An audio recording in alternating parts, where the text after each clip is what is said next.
Muy buenos días, queridos amigos y hermanos. Gracias por estar allí atento a la hora.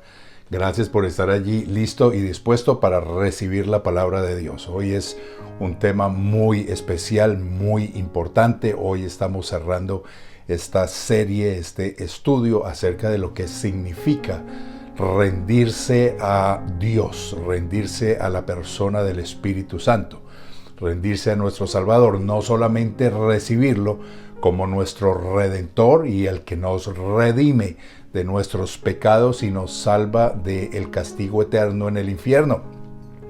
Es también recibirlo como nuestro Señor y como nuestro Rey. Eso es la palabra rendición.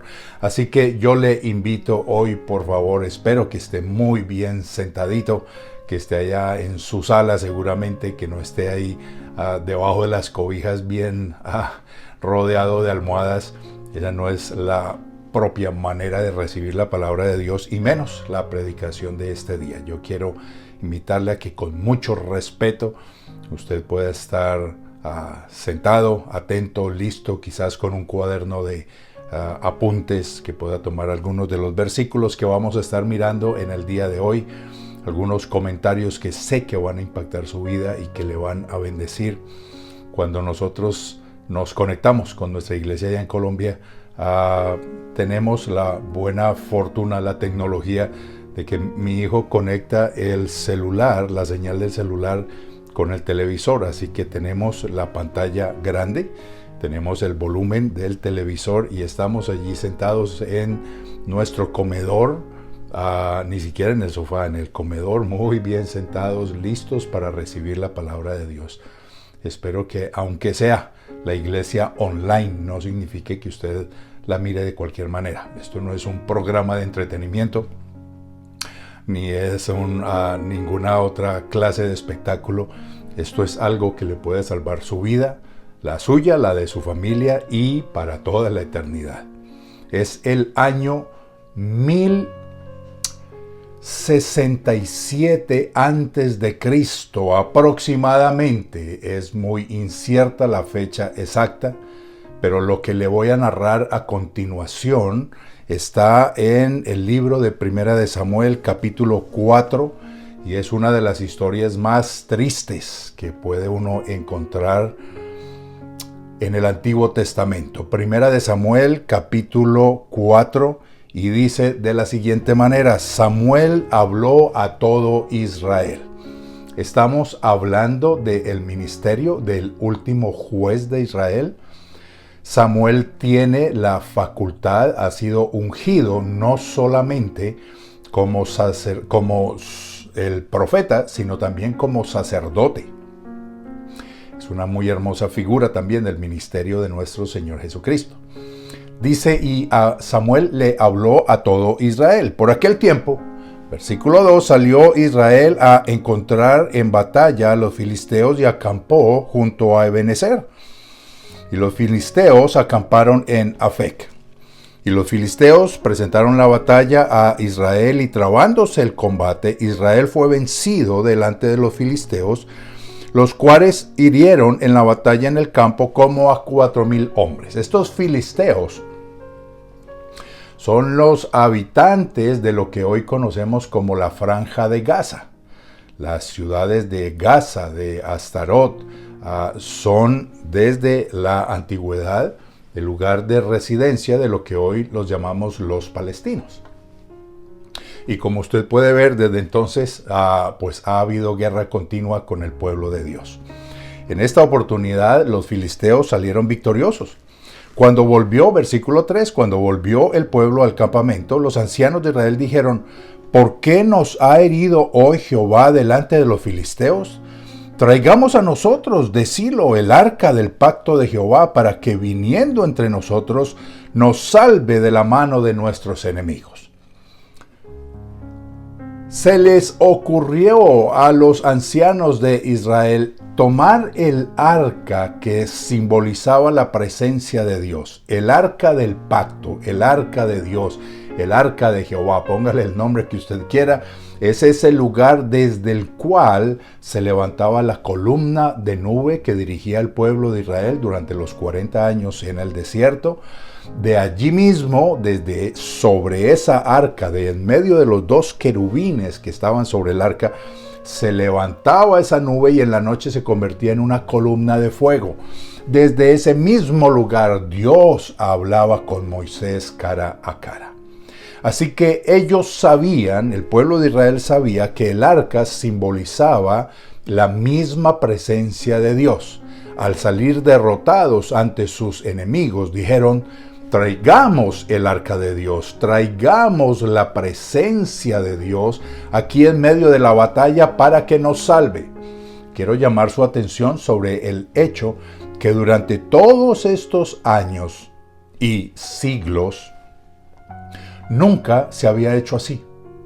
Nunca el arca había sido transportada para ponerla en medio del campamento de guerra del ejército de Israel. Nunca se había hecho así. El arca siempre permaneció. Había diferentes lugares. En esta ocasión está en Silo, donde el sumo sacerdote es Elí, y sacerdotes son sus hijos Ofni y Finés. Pero se les ocurrió, ante la derrota: traigamos el arca de Jehová para que nos salve de la mano de nuestros enemigos. Y envió el pueblo a Silo y trajeron de allá el arca del pacto de Jehová de los ejércitos que moraba entre los querubines, y los dos hijos de Elí, Ofni y Finés, estaban allí con el arca del pacto de Dios. Aconteció que cuando el arca del pacto de Jehová llegó al campamento, todo Israel gritó con tan gran júbilo que la tierra tembló. Allí estaba el ejército israelita que en la última batalla, como leímos en los primeros versículos, salió derrotado ante los filisteos. Pero la batalla, la guerra aún no terminaba, aún los dos ejércitos estaban el uno frente al otro. Cuando llegó el arca, el ejército israelita gritó y dice que hasta la tierra tembló. Cuando los filisteos oyeron la voz de júbilo, dijeron: ¿qué voz de gran júbilo es esta en el campamento de los hebreos? Y supieron que el arca de Jehová había sido traída al campamento. Y los filisteos tuvieron miedo porque decían: ha venido Dios al campamento. Y dijeron: ¡ay de nosotros! Pues antes de ahora no fue así. Obsérvese, nunca antes se había practicado el hecho de traer el arca del pacto de Dios, de donde Dios mismo hablaba y en donde allí Él moraba en medio del pueblo, traerla y ponerla en el campo de batalla. Nunca se había hecho esto así. Dice: antes de ahora no fue así. ¡ay de nosotros! ¿Quién nos librará de la mano de estos dioses poderosos? Estos son los dioses que hirieron a Egipto con toda plaga en el desierto. Esforzaos, oh filisteos, y sed hombres, para que no sirváis a los hebreos como ellos os han servido a vosotros. Sed hombres y pelead. Muy interesante su posición. Al comienzo se asustaron. Es muy interesante entender que ellos reconocieron que el Dios de Israel era todopoderoso, que Él había herido a Egipto, que Él había sacado a Israel de la esclavitud de 430 años. Ellos reconocieron el poder de Dios y dijeron: ¡ay de nosotros! Pero luego, seguramente mientras hablaban y meditaban en el asunto, dijeron: aquí no hay otra sino pelear. Así que, papá, a remangarse y vamos a la pelea. Dice: sed hombres. 2 veces se motivaron y dijeron: sed hombres, sean machos, sea valiente y vamos a pelear. Esforzaos, oh filisteos. Versículo 10, pelearon pues los filisteos e Israel fue vencido. Y huyeron cada cual a sus tiendas, y fue hecha muy grande mortandad, pues cayeron de Israel 30,000 hombres de a pie. Una gran mortandad, ¿verdad? 30,000 murieron ese día en la batalla. Y el arca de Dios fue tomada, y muertos los 2 hijos de Elí, Ofni y Finés. Y corriendo de la batalla, un hombre de Benjamín llegó el mismo día a Silo, rotos sus vestidos y tierra sobre su cabeza. Símbolo de lamento, símbolo de duelo, de un intenso dolor. Él era portador de pésimas noticias, así que viene con su vestido rasgado y había puesto cilicio, tierra sobre su cabeza. Y cuando llegó, he aquí que Elí estaba sentado en una silla vigilando junto al camino, porque su corazón estaba temblando por causa del arca de Dios. Llegado pues aquel hombre a la ciudad y dadas las nuevas, toda la ciudad gritó. Cuando Elí oyó el estruendo de la gritería, dijo: ¿qué estruendo de alboroto es este? Y aquel hombre vino a prisa y dio las nuevas a Elí. Era ya Elí de edad de 98 años y sus ojos se habían oscurecido, de modo que no podía ver. Dijo pues aquel hombre a Elí: yo vengo de la batalla, he escapado hoy del combate. Y Elí le dijo: ¿qué ha acontecido, hijo mío? Y el mensajero respondió diciendo: Israel huyó delante de los filisteos, y también fue hecha gran mortandad en el pueblo. También tus 2 hijos, Ofní y Finés, fueron muertos. Y dejó para lo último la más terrible noticia cuando le dice: y el arca de Dios ha sido tomada. Tomaron el arca de Dios. Los enemigos se apoderaron del arca de Dios. Y aconteció que cuando él hizo mención del arca de Dios, Elí cayó hacia atrás de la silla al lado de la puerta y se desnucó y murió, porque era hombre viejo y pesado, y había juzgado a Israel 40 años. Y su nuera, escuche el fin de esta triste historia, su nuera, la mujer de Finés, que estaba encinta, cercana al alumbramiento, o sea, ya estaba a punto de que el bebé naciera, oyendo el rumor que el arca de Dios había sido tomada, y muertos su suegro, su marido y su cuñado, no dice el cuñado, pero también murió el cuñado, habían sido muertos, se inclinó y dio a luz porque le sobrevinieron dolores de repente. Tal fue el estrés, la angustia, el dolor, lo que ella sintió en su corazón cuando escuchó que el arca de Dios había sido tomada. Cuando escuchó que su suegro, su cuñado y su propio esposo habían sido asesinados.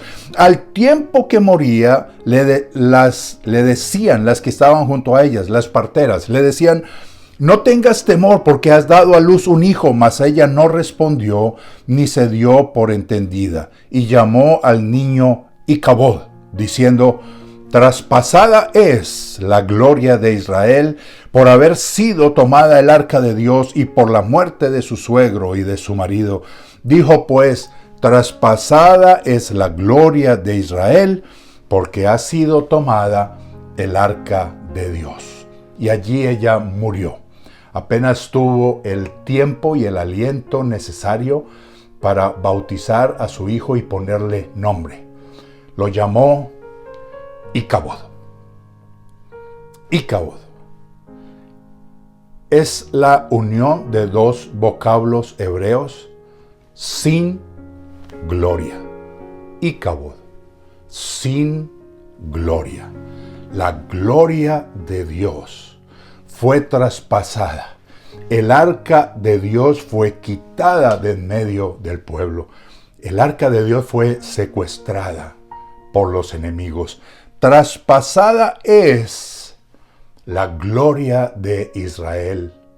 Lo llamó Icabod y allí murió.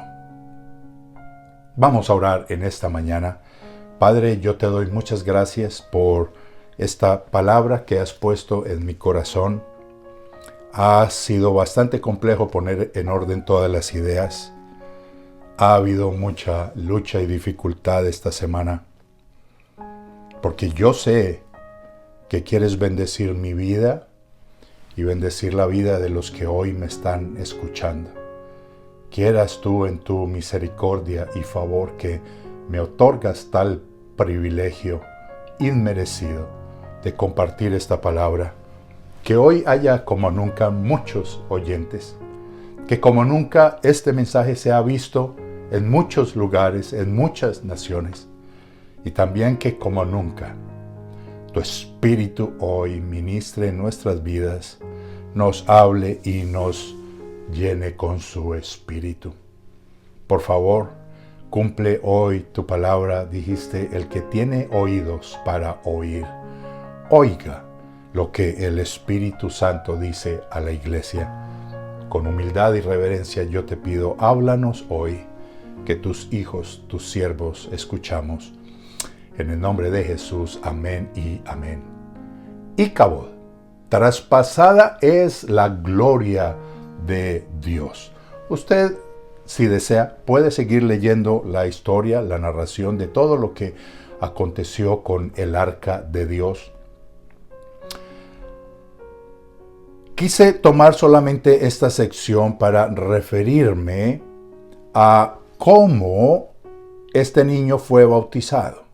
Se usaba en la antigüedad y aún hoy se usa. Es muy interesante para mí conocer que los israelitas hoy, los judíos, ellos no planifican como usted y yo el nombre de sus hijos.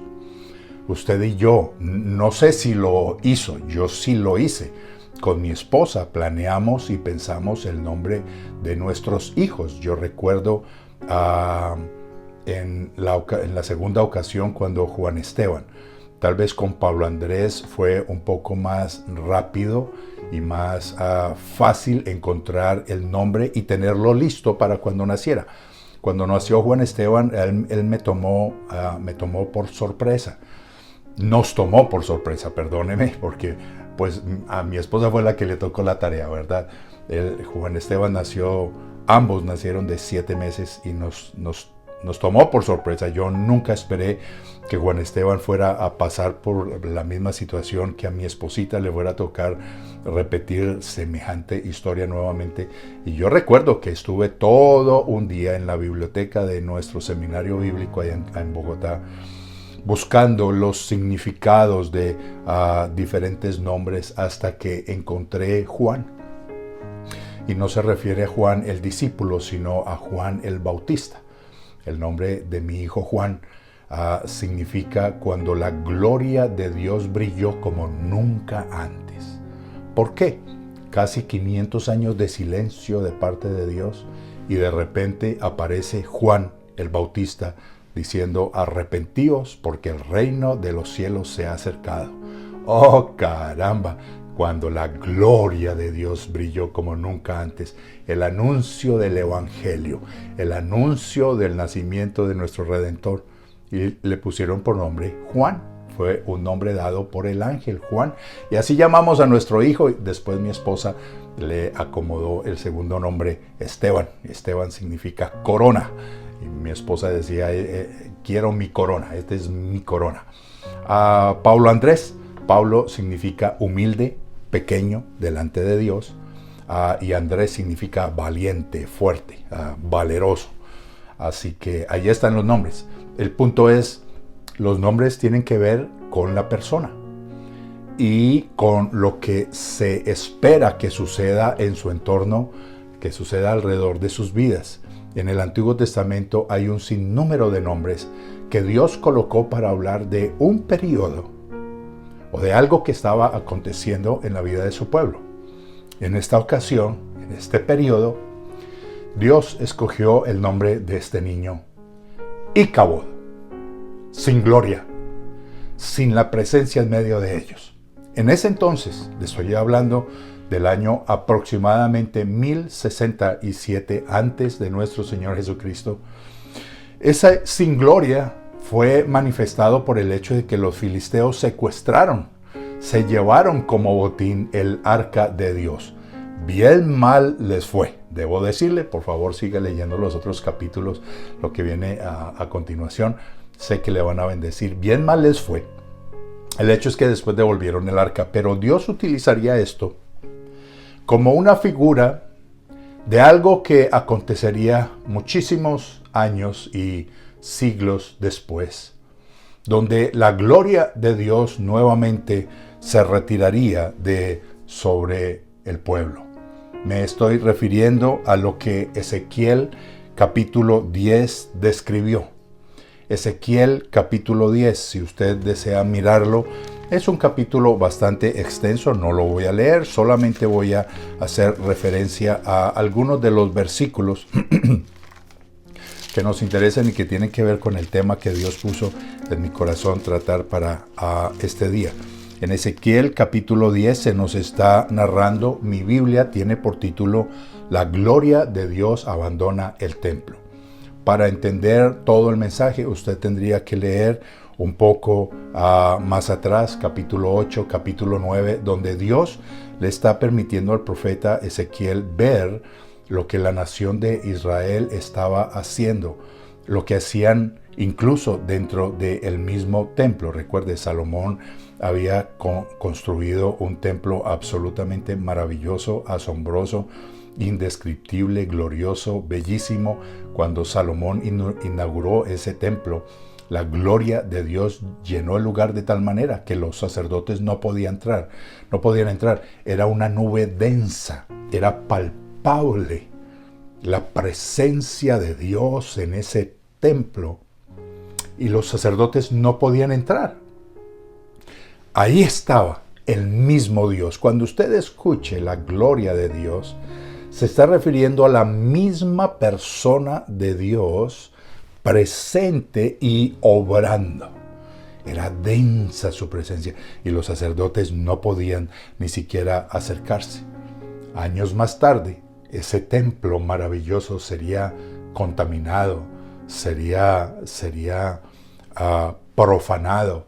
Y Dios le muestra al profeta Ezequiel, capítulo 8, capítulo 9, se puede leerlo, lo que está aconteciendo allá. Y llega el capítulo 10, donde dice, la gloria de Dios abandona el templo.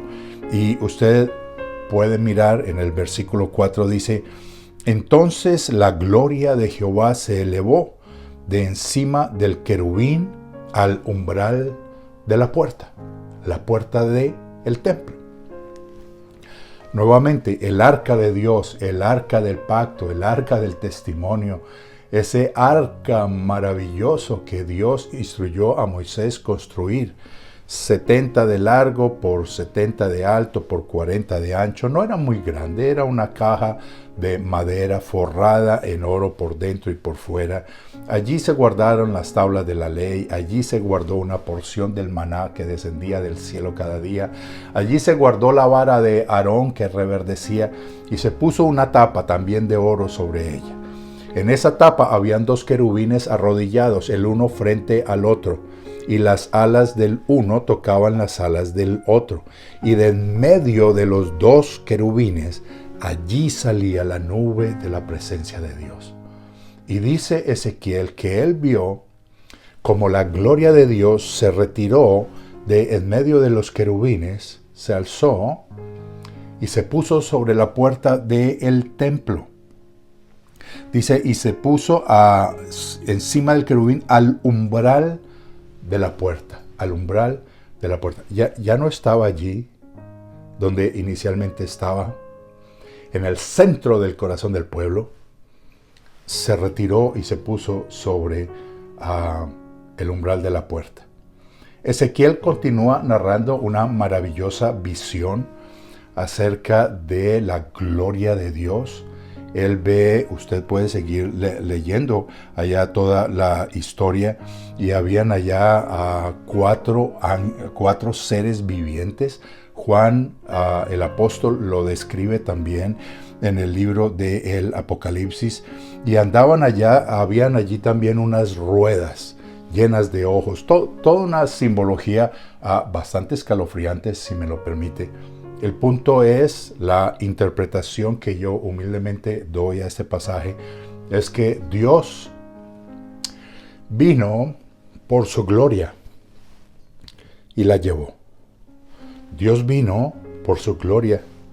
Su presencia se levantó de en medio de los querubines y se puso en el umbral de la puerta. Y después usted puede leer versículo 18 de Ezequiel 10. Entonces la gloria de Jehová se elevó de encima del umbral de la casa y se puso sobre los querubines. ¿Cuáles querubines? ¿Los del arca? No, ese ya la dejó. Él se levantó de entre los querubines del arca y se puso sobre el umbral de la puerta del templo. Pero aparece esa imagen de esos seres vivientes, maravillosos, indescriptibles. Hay una un intento de descripción ahí en Ezequiel y en el libro del Apocalipsis, y unas ruedas que giraban una dentro de otra. Y dice que la gloria de Dios, que se había quitado de los querubines del arca, se había puesto en el umbral, ahora se puso sobre los querubines que estaban sobre esas ruedas que giraban. Y finalmente termina esta tristísima historia en Ezequiel capítulo 11, versículo 23. Y la gloria de Jehová se elevó de encima de la ciudad y se puso sobre el monte que está al oriente de la ciudad. La gloria de Dios tuvo que retirarse de sobre el pueblo de Israel. Otra vez, Icabod, por segunda vez, nuevamente, el pueblo ha rechazado a Dios y su gloria, que antes estaba allí en el arca, en el centro, en el corazón del pueblo, se levantó de entre los querubines y se puso sobre el umbral de la puerta. Y luego de su misma gloria vienen esos seres vivientes, esos querubines, esas ruedas, y como que lo recogieron y lo llevaron al monte que está al oriente de la ciudad. Ese monte que está al oriente de la ciudad de Jerusalén es el monte Moriah, donde más adelante, siglos después, nuestro Señor Jesucristo sería ofrecido en sacrificio. Icabod, la gloria de Dios fue retirada de entre el pueblo. Creo que no hay una descripción más triste, más escalofriante, más desesperanzadora, más terrible. Cuando David pecó contra Dios y se arrepintió, él clamó a Dios y le dijo: a ti clamaré, oh Jehová, roca mía. Salmo 28:1. No te desentiendas de mí para que no sea yo, dejándome tú, semejante a los que descienden al sepulcro. Porque él entendía perfectamente que si el Espíritu de Dios le era retirado, ¿qué más le quedaba? ¿Qué más le queda a un creyente si la gloria de Dios se retira de su corazón y se aleja de él? Sería, dice David, como los que descienden al sepulcro. Y en su oración de arrepentimiento él clama, Salmo 51, versículo 11, no me eches de delante de ti, no quites de mí tu Santo Espíritu. Vuélveme el gozo de tu salvación y un espíritu noble o obediente me sustente. No me quites tu Santo Espíritu. Mis amados, para terminar esta serie acerca de la rendición, hemos hablado acerca de rendir el tiempo, de rendirnos a la misericordia y a la gracia de Dios, de rendir nuestras finanzas, de rendirle a Él. Hablamos hace 15 días de rendir su voluntad, nuestra voluntad a Él. Hace 8 días hablamos de rendir nuestro cuerpo. Hoy es la última y más importante invitación. Ríndase al Espíritu Santo. Rindámonos al Espíritu Santo. Porque si no nos rendimos, esa gloria maravillosa que nos fue otorgada en el momento de la salvación, cuando usted se rindió de sus pecados y dijo, caramba, estoy perdido, si tú no me salvas y si tú no me perdonas, estoy perdido. Yo reconozco que soy pecador. Abro las puertas de mi corazón y te recibo como mi Señor, como mi Salvador, como mi Redentor. Perdona mis pecados, lávame con tu sangre. En ese mismo instante, el Espíritu de Dios vino a habitar en su corazón. Pero escúcheme, ¿Por qué se retiró Dios en medio del pueblo si Él había jurado permanecer con ellos para siempre? Él dijo que Jerusalén sería su morada eternamente. Él le prometió a David que no faltaría de su descendencia uno que siempre estuviera en el trono de Israel y que Él sería el que guiara a ese rey glorioso. ¿Por qué la gloria de Dios se retiró? Usted necesita leer la historia ya en Ezequiel. El pueblo de Israel se relajó. Ellos creyeron que porque eran descendientes de Abraham, ellos creyeron que porque tenían el templo, y ellos creyeron que porque tenían el arca, nunca nada les iba a pasar. Y se acostumbraron a la gloria de Dios y la descuidaron. Ellos, al igual que nosotros hoy, creyentes, no rindieron su tiempo, no rindieron su adoración, empezaron a adorar a dioses ajenos, empezaron a adorar las estrellas y todo lo que los seres humanos se han inventado, a dioses falsos. Ellos no rindieron sus finanzas. Recuerda que Dios tiene que reclamarle al pueblo allá en Malaquías y les dice: ustedes me han robado, no me han dado mis diezmos y mis ofrendas. Ellos no rindieron sus finanzas. Ellos no rindieron su voluntad. Al contrario, fueron tercos. De dura cerviz los describe Dios. Desobedientes, incrédulos, rebeldes, soberbios, altivos. Se llenaron de vanagloria. Olvidaron las cosas santas y sagradas. Dejaron de guardar todos los mandamientos de nuestro Dios. Empezaron a claudicar entre dos pensamientos. Miraban los dioses vecinos de las naciones vecinas y parecía que las naciones vecinas prosperaban.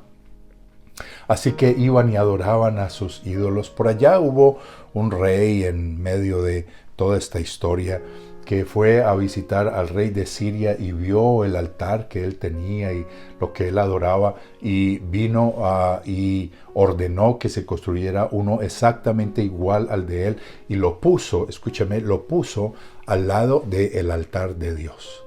Así que el sacerdote ofrecía en el altar de Dios sus sacrificios y él ofrecía en su nuevo altar los suyos, pero no era para Dios. Ellos se olvidaron del Dios que los rescató, que los libró de la esclavitud, que los sacó de la opresión, que les dio una nueva vida. Ellos se olvidaron de rendir todo lo que Dios requiere y pide de nosotros. Ellos no rindieron su mente, su pensamiento, su corazón. Y entonces, escúcheme, la gloria de Dios fue removida. Y acabó sin gloria, sin la gloria de Dios. Y así vivimos muchos cristianos, ¿no es verdad? Sin gloria. Le voy a leer una descripción de lo que es un cristiano Icabod, de lo que es un cristiano sin la gloria. Dios lo puso allá en Apocalipsis capítulo 3. Versículo 15. Apocalipsis capítulo 3, versículo 15. Yo conozco tus obras, dice el Señor, que ni eres frío ni caliente. Ojalá fueras frío o caliente, pero eres tibio. Y por cuanto eres tibio, te vomitaré de mi boca. Un cristiano tibio, cuando escucha la predicación, cuando está en el servicio, está lleno de fuego y quiere hacer y quiere salir a matar filisteos y a derribar Goliaths, ¿verdad? Pero cuando llega el lunes y pasa el martes y llega el miércoles, ya va arrastrándose, ya se ha olvidado de sus buenos propósitos, de sus intenciones. Cuando llega el viernes ya ni siquiera se acuerda de qué fue la predicación el domingo pasado. Ha pasado una semana sin orar, sin leer la Biblia, y de repente llega nuevamente el domingo y a duras rastras sale de su cama para conectarse en internet, para prender el servicio en su televisor, o de pronto los más afortunados hasta ir a la iglesia, y allá vuelve y se calienta un poquito para repetir y repetir y repetir y repetir ese ciclo de tibieza. Pero ahí no para. Continúa Dios diciendo, porque tú dices, soy rico y me he enriquecido y de ninguna cosa tengo necesidad. Y pareciera que en ese ciclo de tibieza nos va bien y prosperamos y ganamos y de pronto pudimos pagar una deuda y de pronto logramos tener un pequeñito ahorro en el banco y de repente como que la salud mejoró y de repente como que la cosa va bien en el matrimonio y decimos, soy rico y no tengo necesidad de ninguna cosa. Y Dios dice, ¿y no sabes que eres un desventurado, miserable, pobre, ciego y desnudo? Me di a la tarea de buscar qué significa cada una de estas palabras. Desventurado se refiere a una persona infeliz. No reímos mucho, ¿verdad? No disfrutamos la vida. ¿Le ha pasado que come y la comida no le sabe? ¿Le ha pasado que duerme y la verdad es que no descansa? ¿Le ha pasado que invierte una cantidad de dinero en unas vacaciones que no le dejan ninguna buena memoria? Que no resultan sino en carreras, en estrés y en decepción. Desventurado significa aciago, infausto, cuitado. Cuitado significa apagado. Sin espíritu, no brillan nuestros ojos, no hay alegría en nuestro rostro. El salmista se refiere a la gloria de Dios como ese aceite que hace brillar el rostro, pero no brillamos por mucho maquillaje que nos pongamos, ¿verdad? Desventurado es desgraciado, carente de suerte, no le va bien, empieza y no termina, inicia y no logra acabar, y en el proceso, sin suerte, no le va bien. Después busqué qué significa miserable, porque las palabras que Dios utiliza son terribles, ¿verdad?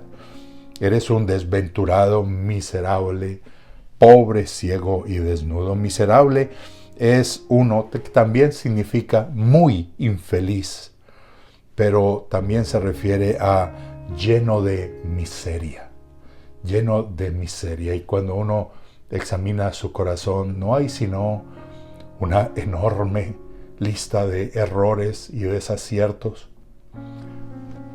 Como creyentes, errores, malas decisiones, herimos a otros, defraudamos la confianza de otros, le hacemos daño a veces a los que nos aman, a los que bien nos quieren, maltratamos y dañamos y nos damos cuenta de cuánto mal hemos hecho y entonces allá adentro estamos llenos de miseria, sufrimos y allá adentro hay un lamento. ¿Ha sentido ganas de llorar y no sabe por qué? De repente siente como ese abatimiento, como ese desconsuelo y uno trata de encontrar, pero ¿por qué me siento así? ¿Por qué quiero llorar? Pues parece que todo va bien, estoy bien con mi esposa, mis hijitos están en casa, hay comida en el refrigerador, pero adentro es miserable, está sufriendo, es desdichado, es una persona carente de empatía y aún de caridad. Después habla de la Real Academia de la Lengua, define a un miserable como pobre, indigente, necesitado, menesteroso, pelado. Yo creí que ese pelado era una palabra típica colombiana. Estoy pelado se refiere a que no tiene recursos, no tiene un peso. Dios dice, eres desventurado, miserable, pobre, sin recursos o bienes. se refiere también, la palabra desnudo, se refiere también a falto o carente. Desnudo, falto o carente de una cobertura, de un abrigo, de un recurso, de una protección. ¿Alguna de estas palabras lo identifican? Desventurado, miserable, pobre, ciego, desnudo, triste, sin risa, insignificante, desdichado, desgraciado, infeliz, mísero, menesteroso, mendigando una sonrisa, mendigando un poco de calor, simplemente sobreviviendo y no viviendo. Icabod, sin gloria, sin la gloria de Dios. Oh, mis amados, no sabe cuánto luché con esto, porque es algo de lo cual nosotros mismos estamos en ese proceso. Sin la gloria de Dios. Fue bastante difícil. Esta semana hubo muchos inconvenientes, muchas dificultades. Ya tenía el mensaje listo y de repente el computador se cerró y salió ya un letrerito y es que ha ocurrido un error no hay que, y se borró todo. Y me tocó volver a empezar y yo solamente pensaba, caramba, alguien además de mí va a ser bendecido con este mensaje. Mis amados, hoy quiero cerrar toda esta serie acerca de ríndase al Espíritu Santo. Porque si el Espíritu Santo no está en nosotros, terminamos con esta descripción. Tibios. Elías lo definió como: ¿hasta cuándo claudicaréis en dos pensamientos? Si Jehová es Dios, seguidlo. Si Baal es Dios, entonces sigan a Baal. Claudicar entre dos pensamientos. Un día sí somos y otro día no somos. Un día queremos el fuego y otro día nos da pereza. Un día sí queremos seguir y luchar y pelear. Y otro día no queremos hacer nada. Simplemente con que lleguemos al almuerzo y disfrutar un pedazo de carne para después irnos a dormir. Tibios, miserables, desventurados, ciegos y desnudos. Sabía que después de esta descripción viene, le estoy leyendo Apocalipsis 3, 15, 16, 17. ¿Sabe qué viene después? El 20, donde él dice: he aquí, yo llamo a la puerta. Si alguno oye mi voz y abre la puerta, yo entraré a él, cenaré con él y él conmigo. Hoy es día de volvernos al Espíritu Santo. No vamos a ignorarlo más. No vamos a permitir que su gloria nos abandone. Hoy es día de reflexionar y mirar en qué hemos fallado. Quizás el trabajo nos absorbe tanto tiempo que no hay lugar para leer la Biblia, para meditarla, para memorizarla. Estamos tan cansados y tan agotados que no hay tiempo para orar. Andamos tan a las carreras que ¿de dónde saco yo un día para ayunar y apartarme para estar a solas con Dios? Y esto es solo carreras, de aquí para allá.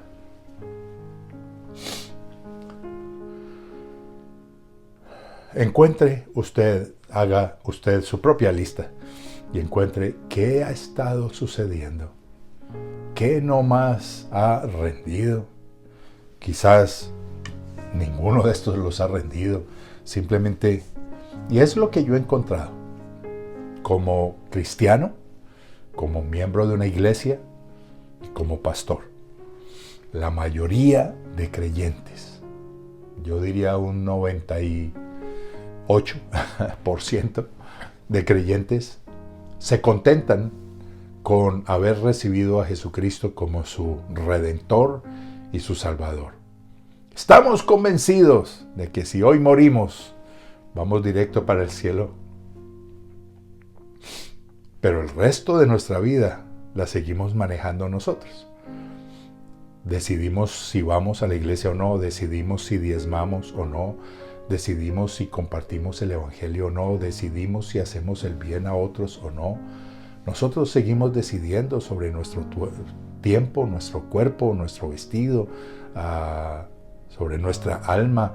Tomamos decisiones en cuanto a cómo remediar esta situación, qué hacer con esta situación con el hijo, qué hacemos con esto del matrimonio, que la situación que se ha presentado, y nosotros mismos decidimos y hacemos y nos esforzamos y corremos y simplemente nos limitamos a tener un redentor, pero no tenemos un Señor. Yo quiero invitarle, vuélvase ahora en amistad con Dios. Escuche el llamado del Señor Jesucristo. Abra la puerta hoy y rindámonos juntos al Espíritu Santo. Mucho más, mis hermanos, yo quiero que escuche esto con mucha atención. Mucho más cuando el tiempo se está acortando. ¿Y sabe qué implica el hecho de que se esté acortando el tiempo para que nuestro Señor Jesucristo vuelva? Implica que hay una serie de profecías que faltan por cumplirse y que se van a cumplir. En los postreros tiempos, dice el Señor, derramaré mi espíritu sobre toda carne. Vuestros jóvenes profetizarán vuestros hijos y vuestras hijas, vuestros ancianos soñarán sueños y vuestros jóvenes verán visiones. Mis amados, viene un despertar, viene un nuevo derramarse del Espíritu Santo, un nuevo fuego, una nueva unción, un nuevo aceite antes de que Él venga, para que fructifiquemos, para que alcancemos, para que ganemos el mayor cantidad de número de almas para Cristo. Antes de que Él venga, tiene que haber el derramamiento de su Espíritu y toda la tierra será llena del conocimiento de ¿qué? De su gloria. Su gloria quiere volver de sobre el monte a de sobre su casa a meterse en su corazón. Él desea llenar con toda su plenitud nuestra vida. Mis amados, no más y cabod. Es el tiempo de rendirnos al Espíritu Santo, de que su gloria vuelva sobre su iglesia, que vuelva sobre nuestra vida. En los postreros tiempos derramaré de mi espíritu. Y termino con Ageo. Ageo capítulo 2, versículo 9 dice: la gloria postrera de esta casa será mayor que la primera, ha dicho Jehová de los ejércitos. Ageo 2:9. La gloria postrera de esta casa. ¿Cuál casa? La iglesia. Dice, la gloria postrera de la iglesia será mayor que la primera. ¿Cuál fue la primera? Escúchelo, solo tiene que mirar el libro de los Hechos. En Hechos capítulo 2, el derramamiento del Espíritu Santo, y todos hablaban en otras lenguas. En Hechos capítulo 3, el apóstol Pedro se levanta y predica, y 3,000 se convirtieron en una sola predicación. No me imagino cuánto tiempo gastaron allá los discípulos bautizando esos 3,000 en filita, uno por uno. ¡Qué glorioso! En Hechos capítulo 4 vemos cómo ellos fueron amenazados y volvieron y se reunieron a orar, y nuevamente la casa tembló por la gloria de Dios sobre su pueblo. En Hechos capítulo 5 usted encuentra la descripción de los apóstoles haciendo milagros. En Hechos capítulo 6, Esteban, uno de los diáconos, de los servidores de la iglesia, haciendo señales, milagros y prodigios. Así nos podemos quedar capítulo por capítulo viendo resurrección de muertos. En Hechos capítulo 19, con los paños del apóstol Pablo, la gente era sanada a distancia y los demonios salían huyendo. Esa fue la gloria primera, pero la gloria postrera será mayor que esa primera. ¿No quiere hacer parte de ello?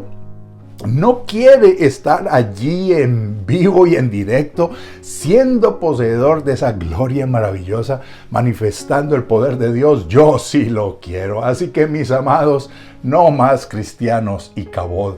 No más iglesia y cabod. Vamos a volvernos a Dios. Póngase en pie allí donde está y vamos a orar al Espíritu Santo. Yo voy a hacer mi oración como siempre lo hago. Si usted quiere seguirla, bien pueda, sino con sus propias palabras. Que tal vez eso sería más hermoso, ¿verdad? Que usted solito le compusiera su oración al Espíritu Santo de Dios. Hoy, mi Señor, venimos con humildad ante tu presencia, agradecidos por tu palabra. Nos mostraste lo que es un pueblo Icabod, y lo seguimos viendo. Allí vemos a Israel rodeada de enemigos, la nación que tú escogiste, la nación donde escogiste poner tu nombre y habitar en medio de ellos. Hoy es una nación Icabod y los enemigos están rodeándola, sitiándola para matarlos. Como David escribió, si me quitas tu gloria, seremos como los que descienden a la muerte. No hay futuro sin tu gloria. ¿Para qué vivir si no está tu Espíritu? Nada nos satisface, nada nos sacia. No hay descanso, no hay vacación, no hay comida, no hay bebida que nos satisfaga si tú no estás. Hoy yo quiero pedirte perdón. Perdón, Espíritu Santo, por ignorarte, por desobedecerte, por menospreciarte, por herirte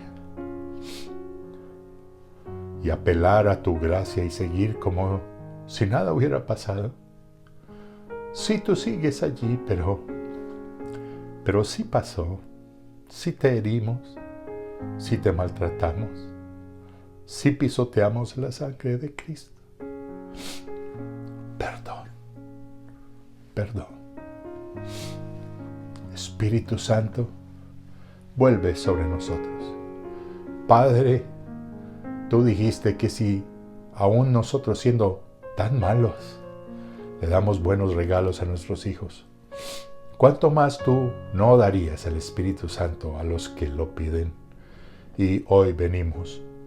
Padre, te pedimos en el nombre de Jesús, no quites tu Santo Espíritu. No quites tu Santo Espíritu. Vuélvenos el gozo de tu salvación y permítenos experimentar la presencia, la dirección, la compañía, el consejo, el gozo, la paz de tu Espíritu en nuestra vida. Ven, Espíritu Santo, sobre nosotros.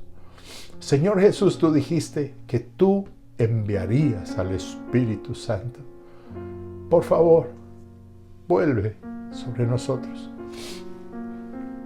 No queremos seguir viviendo con el he aquí yo estoy con vosotros todos los días hasta el fin del mundo. Sabemos que estás, siempre estás. No te vas, no te duermes, no te cansas, siempre estás. Pero es que no es lo mismo. Estoy con vosotros todos los días hasta el fin del mundo. A lo que prometiste en Juan cuando dijiste, si alguno me ama, el que tiene mis mandamientos y los guarda, ese es el que me ama, y el que me ama será amado de mi Padre. Y dijiste, y vendré a él, y me manifestaré a él, y en él. Yo no quiero solo tu presencia como estás en todo el mundo. Yo quiero tu presencia aquí adentro, y que te manifiestes en mí. Ven, Espíritu Santo, y llena toda mi vida. Y yo te pido, Padre, con toda humildad y reverencia, a ti, Jesucristo, Rey de Reyes, Señor de Señores, el valiente por excelencia, el fiel y verdadero, el que tiene en sus manos las llaves del infierno y de la muerte. Yo te pido, Espíritu Santo, danos la fuerza de esos filisteos.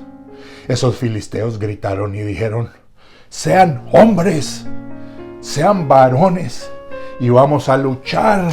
Y ellos lucharon hasta que se apoderaron del arca. Danos esa fuerza, Señor. ¿Qué ejemplo nos dan esos paganos filisteos? Pelearon hasta que arrebataron el arca. Danos esa fuerza para pelear contra todo lo que nos roba el tiempo, lo que nos desgasta, lo que nos desanima, lo que nos desalienta, para luchar contra esos hábitos y esos pecados indeseables que nos siguen atormentando. Danos esa fuerza de esos filisteos que lucharon hasta que te atraparon. Oh Espíritu Santo, dame esa fuerza. Dame esa fuerza para luchar por ti y por tu presencia. Vuélveme el gozo de tu salvación y que yo pueda vivir con mis hermanos, con tu iglesia Regénesis, una vida rendida en todo a ti. En el nombre de Jesús, amén y amén. Mis amados, gracias por estar conmigo. Si se perdió alguna de las predicaciones de esta serie, por favor búsquela en nuestra página YouTube. Esta semana estuve mirando cómo es que funciona. Cuando usted abre YouTube, usted tiene que buscar nuestra iglesia Regénesis Church, ¿ok? Y cuando aparece la página de nuestra iglesia, ahí hay una sección, casi en el encabezado arriba, dice Playlist. Playlist. En Playlist está toda la serie de Rendidos a Dios. Búsquela. Mírelos, memorice los versículos, tome apuntes. Ayer, en estos días, mientras hacía por segunda vez, por tercera vez esta predicación, sentí en mi corazón: voy a convertir esto en un libro y vamos a compartirlo con otros. Rendidos a Dios. Yo le bendigo en el nombre del Padre, del Hijo, del Espíritu Santo. Que Dios tenga de usted misericordia, que Dios ponga en usted y en su familia paz. Nos vemos dentro de 8 días. Dios le bendiga.